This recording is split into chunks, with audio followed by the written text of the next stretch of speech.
For your information, parental burnout ini rentan terjadi kepada ibu yang bekerja dan ayah yang ikut berperan dalam pengasuhan anak. Halo Thinkers, kembali lagi di Telaah. How to Fight Future Pandemics yang baru-baru ini viral dikemukakan oleh Bill Gates mengartikan bahwa adanya sebuah peperangan yang harus dihadapi oleh manusia. Coronavirus Disease 19 atau yang biasa kita kenal dengan COVID-19 adalah sebuah virus yang menyerang sistem pernafasan manusia yang mengakibatkan adanya gangguan ringan pada sistem pernafasan, infeksi paru-paru yang berat hingga berujung pada kematian. Bermula di kota Wuhan, Cina, COVID-19 menyebar luas di seluruh penjuru dunia termasuk Indonesia. Sehingga pada tanggal 11 Maret 2020 WHO menetapkannya sebagai pandemi. Hal ini bisa kita buktikan dari update data kasus positif corona yang hingga saat ini mencapai 13.000 kasus di Indonesia. So speechless kalau kita bayangin gimana sih perkembangan corona saat ini. Like a superpower, it can change all aspect of the world. Mulai dari pendidikan, ekonomi, kesehatan, sosial, ekonomi, dan lain sebagainya. Dampak ini pun dapat dirasakan oleh semua kalangan. Salah satu yang bisa kita telaah dari dampak tersebut adalah parental burnout. Mengasuh anak merupakan suatu hal yang sangat menyenangkan.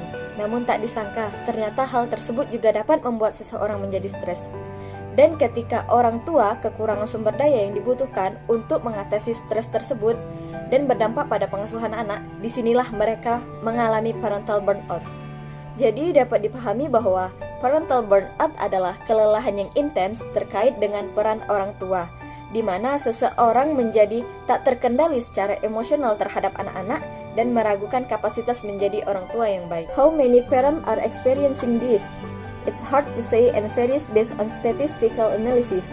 When a process 56.2% experience at least a low level, while 12.7% experience high amount.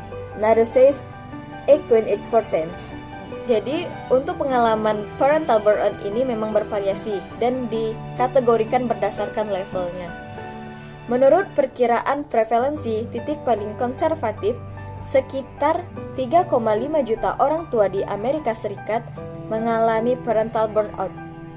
Hal ini juga dapat kita lihat dari grafik bahwa memang benar, orang yang bekerja sekaligus mengasuh anak memiliki persentase tertinggi.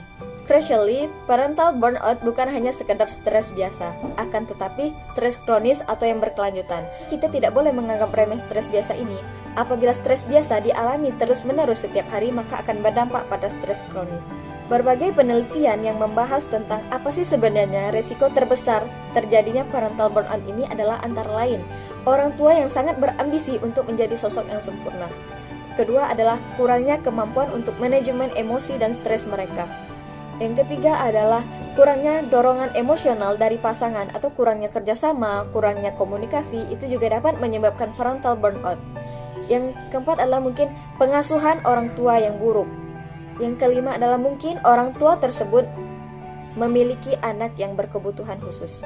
Sebenarnya alasan saya tertarik untuk mengangkat topik ini adalah melihat postingan dan curhatan orang tua, baik itu di dunia maya ataupun di dunia nyata. Mumet, belum lagi urusin anak, urusin suami, urusin kerjaan rumah. Aduh, kerjaan sendiri aja udah bikin ribet. Ini ditambah lagi nggak bisa kemana-mana. Sumpah kalau kerjaan ini nggak ada suami yang bantu udah pecah. Seperti yang kita tahu saat ini bahwa kita sedang berada di pandemi COVID-19. I would say 180 derajat, habit, activity, bahkan hidup kita berubah. Well, bisa kita telaah saat ini orang tua atau orang lain yang merawat anak-anaknya diminta untuk melakukan hal-hal yang sulit, bahkan mustahil. Orang tua harus membesarkan anak di saat yang paling menakutkan, mengajarkan mereka di tengah kekacauan, and work from home dilengkapi dengan multiperan lainnya. There is no end in sight and they are not okay. Selain itu, banyak orang tua yang merasakan stres, entah itu karena banyaknya aktivitas, kurangnya istirahat, kurangnya me time, bekerja, belajar, bahkan mengkhawatirkan segala masalah termasuk hubungan sosial. Sehingga hal ini membuat emosional tidak terkendali, bahkan hal terburuk berdampak pada luapan emosi pada anak. Ada salah satu postingan mengenai value before and after pandemic yang rata-rata dialami oleh orang tua. Terbukti bahwa berat badan, seks, belanja online, screen time meningkat pesat pada saat pandemi, tak sebanding dengan ekonomi dan kontrol diri yang kian menurun, sehingga memicu munculnya stres. Parental burnout is a real thing. For your information, parental burnout ini rentan terjadi kepada ibu yang bekerja dan ayah yang ikut berperan dalam pengasuhan anak. Saat ini masyarakat perlu mengambil langkah proaktif untuk mencegah kejenuhan yang terjadi pada orang tua, daripada mengharapkan orang tua yang kelelahan mengadvokasi diri mereka sendiri. Jika Anda merasa lelah, ingatlah bahwa Anda melakukan hal yang baik. Jika Anda merasa kewalahan, bukan berarti Anda harus mengabaikan atau melakukan kekerasan terhadap anak Anda. Kita harus melepaskan mitos tentang ibu atau ayah super multitasking. Tak ada yang bisa melakukan semuanya, Ma, Pa. Beri sedikit waktu untuk diri Anda beristirahat sejenak. Jadilah orang tua yang cukup baik. James Lehman mengatakan bahwa menjadi orang tua yang cukup baik, yang secara konsisten merawat anak-anaknya adalah hal yang terpenting.